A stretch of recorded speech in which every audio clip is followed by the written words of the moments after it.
Now this is not a pre-prepared script, so being an 81-year-old, I'm probably going to jump about a little bit, be a bit dithery, but I think this is the best way of making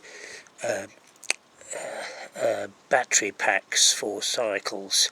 I myself ride a electric three-wheeler recumbent, which is quite heavy, and these do quite well, and I think they're the easiest with a minimal amount of soldering, and and you can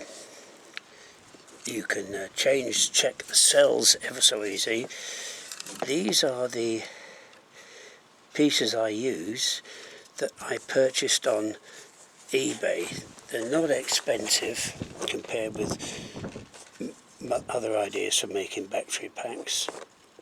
Now, they are lithium battery holders, and the advantage with these is once you've made your pack up, it enables you to pop in and out the cells. If you have, you can test to see if you've got one dodgy cell. Just pop out, and when you've tested it, if it's faulty, you can just pop one back without soldering and having to break the battery pack open. I think it's a fantastic idea. Now, before we go much further, I have used these cells, which I bought from brand new Ultrafire, and I don't find them that marvellous. They're cheaper. They're one of the cheapest ones on eBay, battery cells, but they do say 5,000 amp hours, 3.7 volts. They're 18650 battery cells, but they may be alright for an ordinary push bike on a flat, but if you do like I do, go cross country on my recumbent, which is heavy, and going up hills, they just go dead quick. They won't do the job. I found the best way of getting cells, which I've seen for years on YouTube, are by buying laptop battery packs and breaking them open. Now normally these are Sony cells. This is a Samsung cell. These are different colours, but these are Samsung cells. They look all different, but bought battery packs, and once you charge them up, they're pretty good.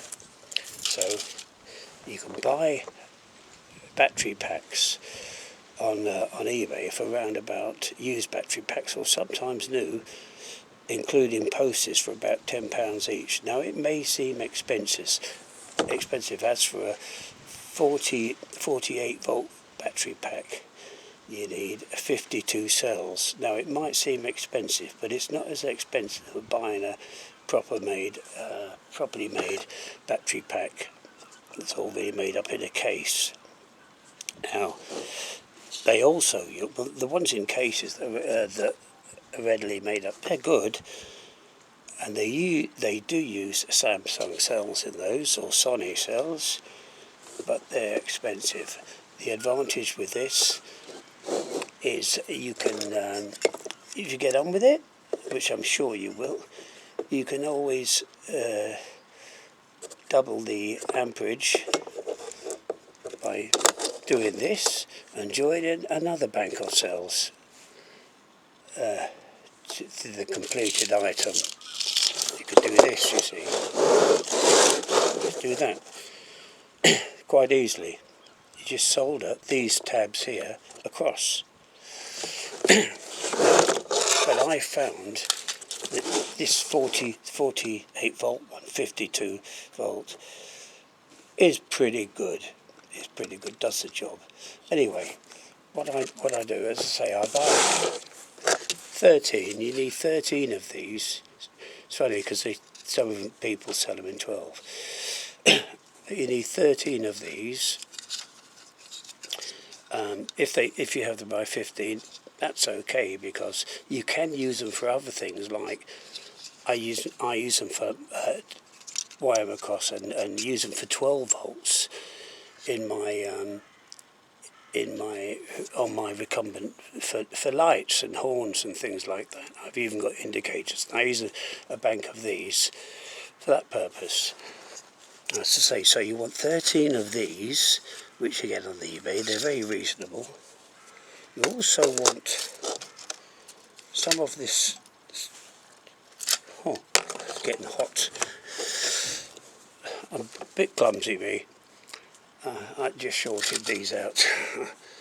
You also wanted this. This comes in strips, a reel. You can buy whatever length you want. These have nothing to do with these, but they work absolutely fantastic with this idea. I'll show you why. You have to bend them into this shape. All you do is double this, well, bend those like that. You see? Both sides. You could do it neater than this. You could do it by putting a ruler on there and bending up. And once you've done that, you just bend them in the middle backwards, back on themselves, till you get this shape. Now, what you do with this works out absolutely fantastic, because what you do, you fit these, there's holes in there, you see, tiny holes. And what you do, you can slip these holes, they just work fine. You slip them over the pins in the top of the battery holders. If I can do this, see there's two lined up there. And it's flexible stuff. There you are, you've got, see the pin sticking through? And all you do, normally when you come to solder, you're supposed to heat the metal first and then put the solder to it with the iron. Don't do that. This takes up solder so well, it's zinc. You want fluxed solder. That's a solder with a flux in the middle. You don't want to wipe flux on there really, because it does go rusty. All you do is get your soldering iron, like this is soldering iron, this is the solder, and you just put that ready. Touch the solder, just touch that quickly, and you'll see it will melt round there. Just like this. And then you do the same. It's not necessary to have the positive and negative lined up, but I like to have the negative marked on the inside. It's got positive and negative marked there. I like to have the negative and the positive together. Just put that on there, as I say, put that across, solder it, and then I also dab a little bit of solder in the middle, you see. That makes it a bit more rigid, just a little bit, whereas this one hasn't got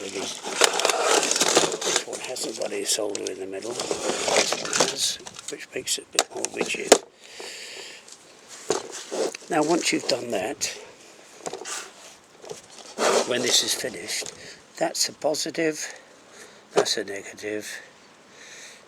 Turn that round, so we've got the negative there, that's a negative, this is the positive.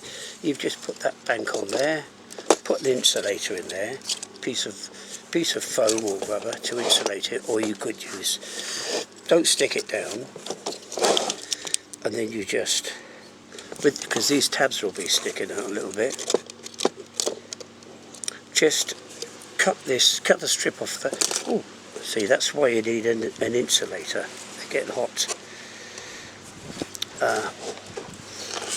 Did you see that? The smoke just got hot. This pin here touched there. No, okay. You can just join, because you've got these sticking out, like that. You just join that one to that one, that one to that one. And these are flexible enough to open up and get at the one underneath. You could join it with wire, as you'll see on the finished product, And just let me check and see that has not got too hot. That's fine. Yeah. You build up your 3 layers, then you'll have one layer, you'll have 3 spaces over, because you're using 13. You can put your BMS there. There'll be one there like this, there'll be one there like that, and you can put your BMS there, and anything else you might want to add to it. So you don't want to seal these to that. You want some sort of insulator. A piece of this would do, except it would make it thicker. A nice piece of hardboard would do, but if you can get hold of some sort of rubber in between, that's good. Also, what I'm going to do in future is grind these bits that stick up. I'm going to grind them down, because they do tend to short out sometimes. I've missed a bit of solder there. I'll have to do that one again. Make sure you solder them well. Once you've done that, just stick your leads to your BMS, just solder them on. But it takes the minimum amount of solder to do this. You haven't got to solder the cells, that one to that one. If you do it the traditional way, and you find you've got a faulty cell somewhere, as I say, in future you can just pop these out individually and change the cell without breaking the battery pack up. And you can see by the finished photo that it does work well. You have to make a little box for them, because the boxes that you can buy on eBay for battery packs, by the time you've done this, they're too small, just a little bit too small. So you could make yourself a little box using this and Gorilla Glue. It's exceptionally strong with this. Make yourself a little box. Or you could get some old Perspex and cut it up and join it together using super glue. But that's about all I've got to say on it. I think it's the best kind of battery pack you could make, because you're not heating these up.